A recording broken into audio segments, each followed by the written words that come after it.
Well, this is interesting. Remember the first person to die with Omicron in the UK? Remember all the headlines about how he was a stupid anti-vaxxer? According to the oh-so-credible source of a random phone call to a radio show by John from Smithfield. If he didn't go out, had he had his vaccinations? No vaccinations, and this is the important thing.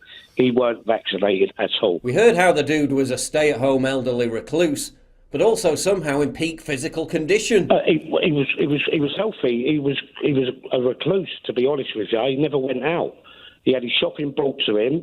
The only place he went to was the bin outside the block he lived in and a post box. We also heard how his death could have been avoided if he just didn't believe all that crazy talk about the jab. What was his reason for not getting the vaccination, John?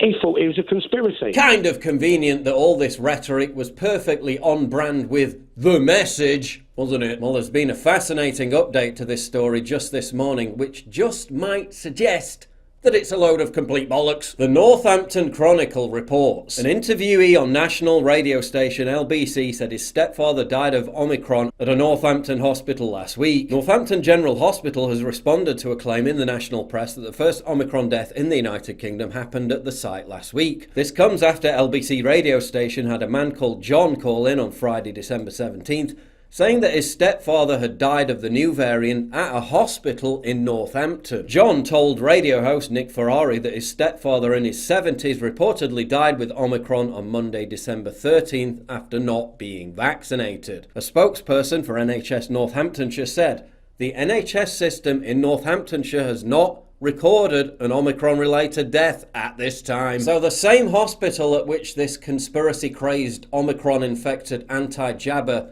died at, with or from Omicron, says that no one has died there with or from Omicron. Maybe journalists should have, phoned up the hospital last week and asked them about this, instead of just publishing news articles that solely rested on the pillar of credibility that was John from Smithfield. But hey, why let the truth get in the way of a good story?